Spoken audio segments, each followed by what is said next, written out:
رمضان رمضان رمضان يا حبيب اعوذ باللہ من الشیطان اللعین الرجیم بسم اللہ الرحمن الرحیم الحمد للہ رب العالمین ثم الصلاة والسلام علی اشرف الانبیاء والمرسلین سیدنا و نبینا ابی القاسم محمد وعلی آلہ الطیبین الطاہرین المعصومین المظلومین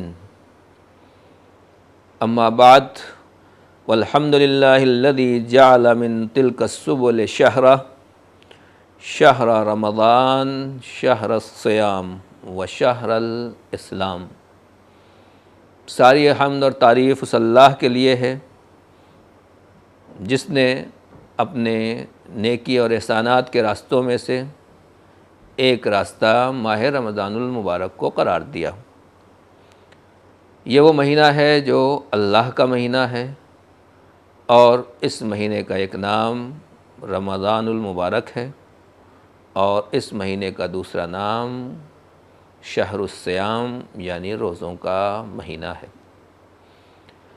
امام سجاد علیہ السلام کی دعائے استقبال ماہ رمضان کے سلسلے میں ہماری جو گفتگو جاری ہے، ہماری گفتگو یہاں تک پہنچی تھی کہ پروردگار عالم کا یہ مہینہ ہے، جب اللہ کا مہینہ ہے تو پھر ہمیں اس پورے مہینے میں صرف اور صرف وہ کام کرنا ہے جس سے خدا خوش ہو اور ہمارا مالک ہم سے ناراض نہ ہو۔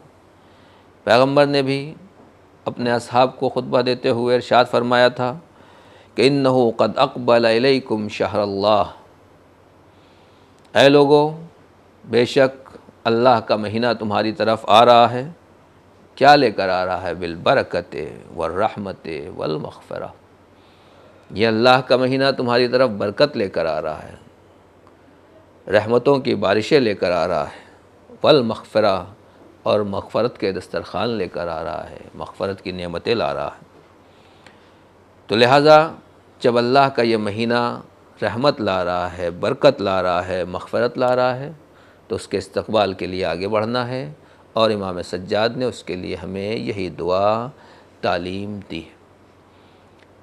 تو امام نے اور پیغمبر نے بھی جیسا کہ فرمایا کہ اللہ کے اس مہینے کا نام اللہ کے نام پر ماہ رمضان ہے اور یہ اللہ کا مہینہ ہے۔ دوسری بات یہ ہے کہ اس مہینے کا دوسرا نام شہر الصیام، روزے کا مہینہ ہے، جو دنیا میں تقریباً ہر جگہ مشہور ہے، اور صرف مسلمان ہی نہیں بلکہ غیر مسلم بھی، نان مسلم بھی جب ماہ رمضان کا نام سنتے ہیں تو انہیں بھی معلوم ہوتا ہے اور وہ بھی کہتے ہیں کہ یہ روزوں کا مہینہ ہے اور مسلمان اس مہینے میں روزہ رکھتے ہیں۔ پہلی بات تو یہ ہے کہ روزہ صرف اسلام میں نہیں ہے بلکہ در حقیقت ہر وہ مذہب جسے مذہب کہا جائے اور جو واقعاً کسی نہ کسی طریقے سے خدا کو مانتا ہے اور اللہ سے تعلق رکھتا ہے، ان کے یہاں بھی روزہ پایا جاتا ہے۔ اس کی شکلیں الگ الگ ہوتی ہیں، لیکن جو ادیان الہی ہیں ان میں روزے کی خاص طور سے اہمیت ہے۔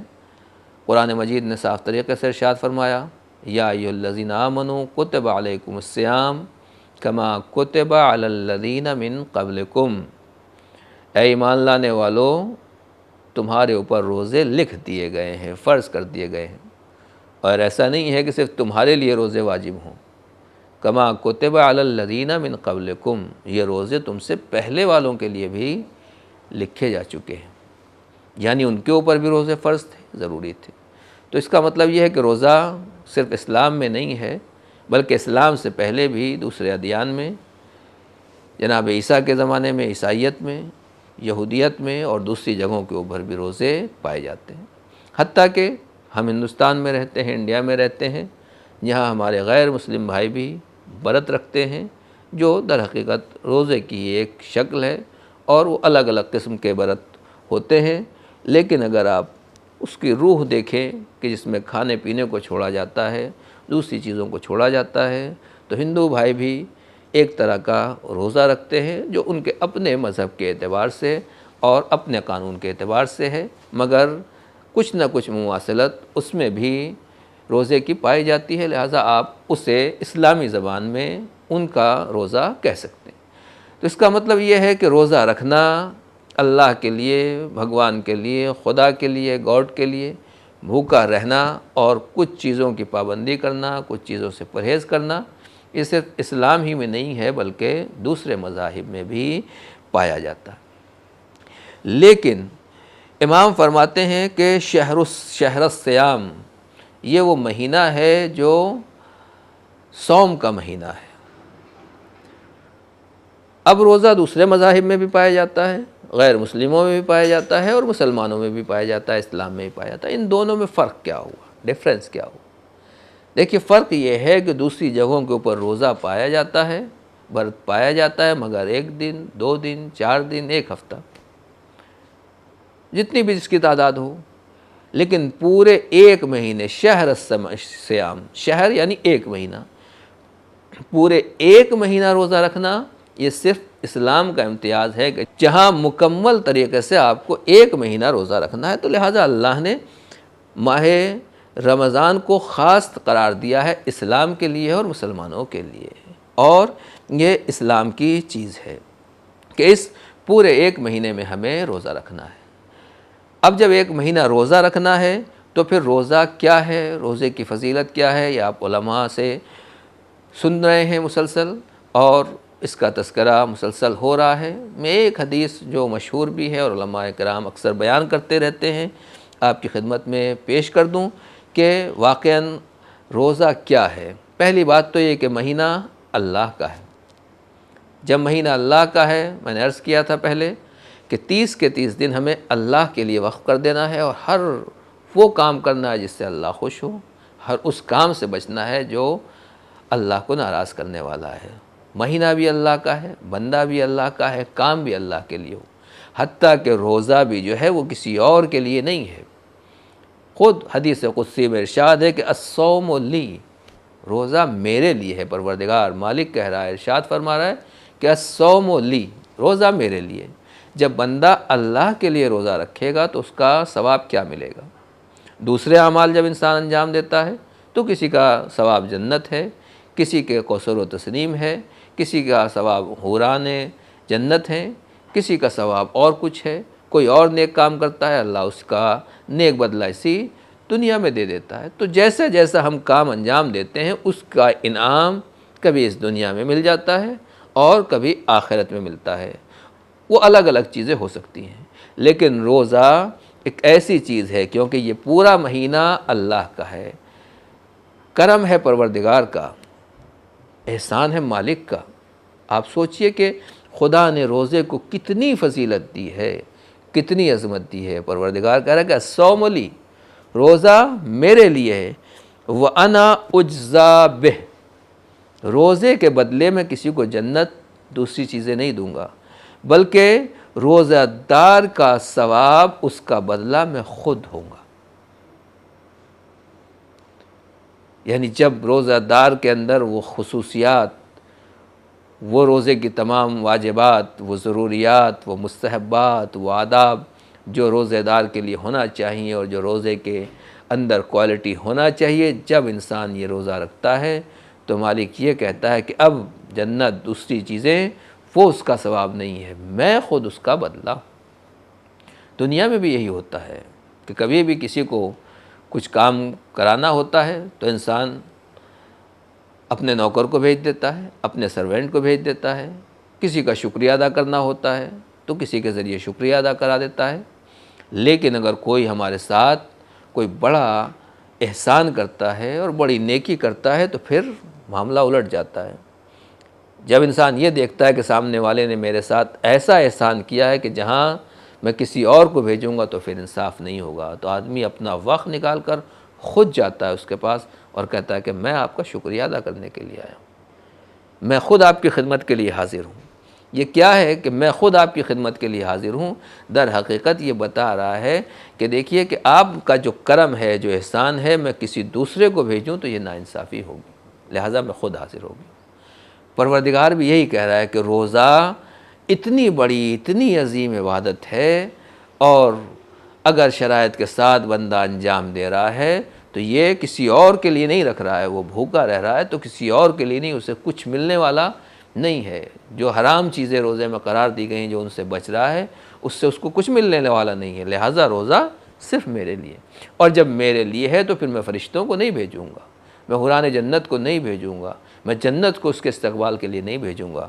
وَأَنَا أُجْزَىٰ بِهِ، میں خود اس کا کی جزا ہوں اور میں خود اس کا بدلہ ہوں۔ تو اس سے بڑا واقعاً اور کیا انعام ہو سکتا ہے ایک روزہ دار کے لیے کہ مالک خود کہے کہ میں تیرا ہوں۔ اللہ اکبر!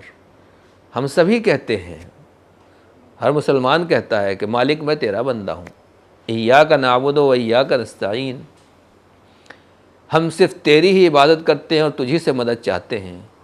تو اے اللہ، تو ہمارا ہے، تو ہمارا رب ہے، ہمارا پروردگار ہے۔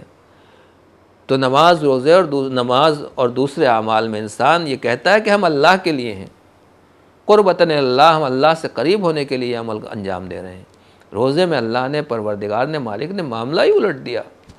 وہ کہتا ہے کہ اب تم کہو کہ تم میرے ہو، نہیں، تم نے اگر روزہ رکھ لیا اور یہ روزہ وہاں تک پہنچ گیا تو اب اللہ کہہ رہا ہے کہ میں تمہارا ہوں، میں تمہارے لیے ہوں، میں تمہاری جزا ہوں۔ لہذا اس ماہ رمضان المبارک کو ہمیں اسی طریقے سے دیکھنا ہے اور اسی کے مطابق چلنا ہے، اور واقعاً اسی لیے اس کو اللہ کا مہینہ، پروردگار کا مہینہ قرار دیا گیا۔ دوسری بات یہ ہے کہ یہ مہینہ، امام نے فرمایا کہ الشہر شہر الصیام و شہر الاسلام، یہ مہینہ اسلام کا مہینہ ہے۔ تو پہلے اللہ کا مہینہ، دوسرے روزے کا مہینہ، اور نمبر 3 اسلام کا مہینہ۔ دنیا میں ہر طرح کے دن پائے جاتے ہیں، کسی خاص مناسبت سے کبھی ہفتے منائے جاتے ہیں، کبھی 10 دن منائے جاتے ہیں، اور بعض دن ایسے ہوتے ہیں جو کسی ملک، کسی کنٹری، کسی خاص چیز سے مخصوص ہیں۔ یہ ہیلتھ ڈے ہے، یہ وومنس ڈے ہے، 26 جنوری ہمارے ملک میں یوم جمہوریہ کے طور کے اوپر منایا جاتا ہے، آزادی کے دن ہر ملک میں منائے جاتے ہیں۔ تو جو ملک بھی جو قانون مانتا ہو اور جس قانون کے اعتبار سے چلتا ہو، اس ملک میں، اس قانون میں جو بھی دن اس سے متعلق ہوتا ہے تو پورے دن صرف اور صرف اسی کا تذکرہ ہوتا ہے، اسی کا ذکر ہوتا ہے۔ امام فرما رہے ہیں کہ شہر الاسلام، یہ مہینہ پورا کا پورا ایک مہینہ ماہ اسلام ہے، اسلام کا مہینہ ہے۔ لہذا اب سوچنے کی بات ہے، تصور کرنے کی بات ہے کہ دنیا میں 1 دن، 2 دن، ہفتہ یا زیادہ سے زیادہ 10 دن کسی ایک کام کے لیے مخصوص کیا جاتا ہے، لیکن اللہ نے اپنے دین کے لیے 1-2 دن نہیں، پورا ایک مہینہ مخصوص کیا اسلام کے لیے۔ تو یہ مہینہ اسلام کی سربلندی کے لیے، جب اسلام کی سربلندی کے لیے ہے تو آپ سوچئے کہ مسلمان اس مہینے میں اسلام کے لیے کیا کرتے ہیں۔ یہ بڑی اہم بات ہے، کاش روزہ رکھنے والے اور اس مہینے میں اللہ کی بندگی کرنے والے یہ سمجھ لیں کہ یہ مہینہ ہمارے لیے نہیں ہے، یہ مہینہ اسلام کے لیے ہے۔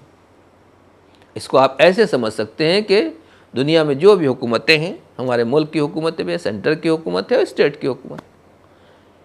بعض ملک ایسے ہیں کہ جہاں کے اوپر ملک کا اکنومی اور اقتصاد مضبوط ہے، پبلک کا اقتصاد اور اکنومی کمزور ہے۔ کچھ ایسے ملک ہیں جہاں کے اوپر ملک کا اکنومی اور اقتصاد کمزور ہے اور پبلک کا اکنومی مضبوط ہے۔ لہٰذا ہمیں یہ دیکھنا ہے کہ یہ مہینہ اللہ نے، پروردگار عالم نے اسلام کے لیے رکھا ہے۔ اب مسلمان اس مہینے کو اپنا مہینہ قرار دیتا ہے، تو اب اس مہینے میں واقعاً ہم نے اللہ کے لیے کیا کیا ہے، اسلام کے لیے کیا ہے، دین کے لیے کیا کیا ہے، یہ سمجھنے کی بات ہے۔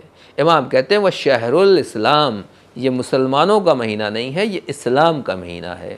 اس سے مسلمانوں کو کیا ملا، اسلام کو کیا ملا، انشاءاللہ آئندہ ہم تفصیل کے ساتھ اس کے اوپر روشنی ڈالیں گے۔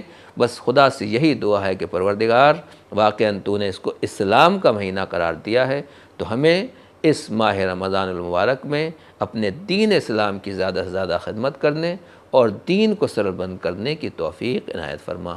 والسلام علیکم ورحمۃ اللہ وبرکاتہ۔